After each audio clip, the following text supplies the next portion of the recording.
Wannan sharshi ne akan fim ɗin mai suna Jungle Cruise.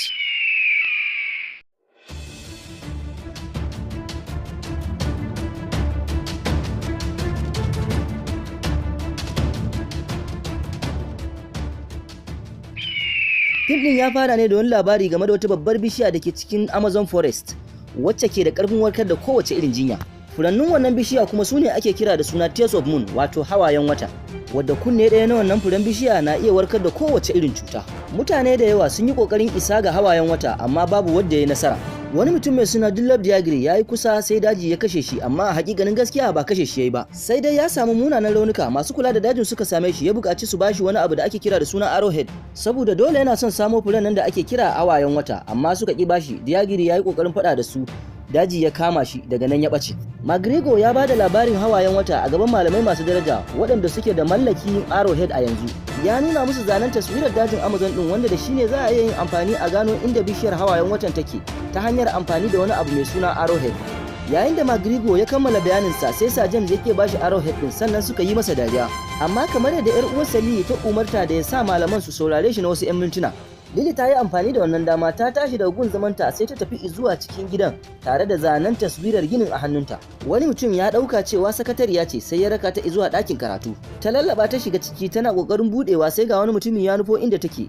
Kafin ta buɗe ƙofar, ta yi ta rufe masa hanci da wani mayani, mutumin ya faɗi a sume. Bayan ta shiga ɗakin, sai ta yi amfani da kayan da ke jikin wani mutum-mutumi, daga nan ta lallaba zuwa inda akwatin da Arrowhead ɗin yake. Cikin salo ta bude ta sace, lokaci guda sai ga wani mutum sun shigo da shi da Sir James, shi ma yana son Arrowhead din. Sunansa Prince Joachim. Yayin da suka bude akwatin babu komai a ciki, kwatsam sai ya hangi wata mata inda ya roki Sir James din da ya bita, amma Lily ta yi amfani da tsani ta fada ta taga. Ta yi sa'a McGregor yana fitowa daga ginin ya hange ta, ya tsayar da wata mota, Lily ta fado a ciki, sannan suka tsere da Arrowhead din.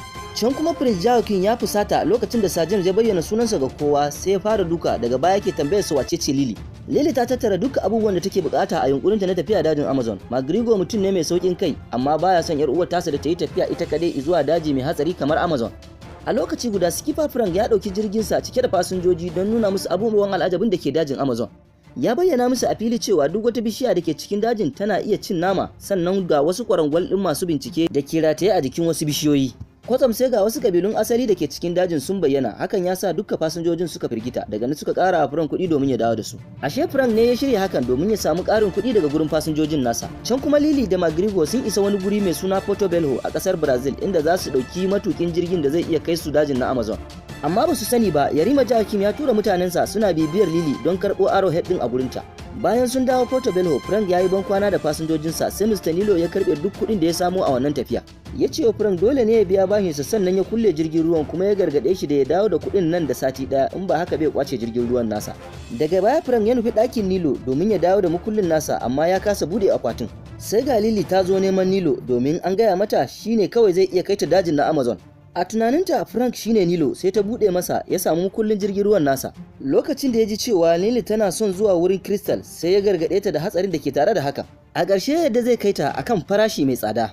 A lokacin da McGregor ya kawo Nilo, sai Lily ta fara tattauna maganar farashi tare da shi. Kwatsam Frank ya hangi Arrowhead a wuyan Lily, sai ya yi busa ya kira damisarsa don ya nuna Lily cewa shi kaɗai ne zai iya tunkarar hatsarin da ke cikin dajin Amazon. Lokaci guda damisar ta shigo, ya fara fafatawa da ita a fili don ya yaudari Lily. Bayan ya yi nasara, nan fa kowa ya ba da jaruntar Frank, ita ma Lily ya burge ta, don haka ta kulle yarjejeniyar tafiya da shi dajin na Amazon. Daga baya Frank ya gode wa damisar tasa mai suna Proxima da ta taimaka masa wajen neman yardar Lily. Bayan wani lokaci, Lily da McGregor sun shigo cikin jirgin nasa don tafiyar. Nan da nan Frank ya fara jefarwa da McGregor akwatinsa a cikin ruwa. Amma ba su kula ba, mutanen Yarima sun kama Lily sun sa ta a cikin kejin tsuntsaye. Gashi jirgin ya fara tafiya, can kuma Lily ta bude kejin da wani karfe ta buge mutanen, daga nan ta nufi inda jirgin su yake. Frank ya fita domin ya nuna mata yadda za ta yi, sai ta ruga zuwa ɗaya gefen, ta yi tsalle ta kama wata igiya ta fada a cikin jirgin nasu. Yarima ya sararwa mutanensa cewa yana son Arrowhead ɗin ta kowanne hali, saboda zai iya yin nasara a yakin ne idan sun samu furen na hawayen wata. Daga nan ya bi jirgin ruwan na Silili da jirgin ruwan yakinsa. Frank ya hangi wani jirgin ruwa na biye da su, sai ya ƙara mai a cikin injin jirgin domin su ƙara sauri don su guje wa bom ɗin da Yarima ya harbo musu. Bayan sun gudu, bom ɗin ya lalata tashar jiragen ruwan ta Nilo. Daga nan suka fada cikin wani kogi suka yi wa Yarima nisa. McGregor da farko ya yi ado sosai, amma daga bisani ya fusata don tsananin zafi. Ba zato ba tsammani Lily ta ga wasu irin kifaye suna ta tsalle a cikin kogin. Frank ya gargaɗe ta da kada tafiya kallon idanun wannan kifi, in ba haka ba za ta yi ta mafarki har ƙarshen rayuwarta. Daga nan Lily ta fara yin bidiyo ga kyawawan ɓangarorin da suke dajin. Frank shi ma haka, sannan ya juya jirgin zuwa inda Lily ta nuna masa. A can kuma Yarima yanke shawarar nemo Diagri don ya kai shi zuwa hawayen wata cikin sauki. Yayin da Frank ya kama musu kifi don yin dina, amma ya yi amfani da jini, hakan ya sa Magrigo ya kasa ci. Daga nan ya tafi ya kwanta, bai san cewa da damisar Frank ba. Ya fara shafa mai a fuskarsa yayin da Lily suke zantawa da Frank. Sai ga Magrigo ba zato ba tsammani ya fito a guje cikin firgici. Lily ta yi fushi don sanin cewa damisar ta Frank ce domin ya yi ƙarya lokacin da ya nuna cewa ya ceci mutane. A can kuma sai ga Yarima ya samo gawar mutumin nan wanda daji ya kama shi, wato Diagri. Daga nan ya watsa mata ruwan kogi domin ya kubutar da shi daga tsinuwar daji. Sannan ya danna wani bom ya tashi wasu duwatsu. Cikin mafarki wasu macizai suka tsoratar da Lily ta tashi a firgice. Frank ya gaya mata dole ne su wuce ta wani ƙauye mai matukar hatsari.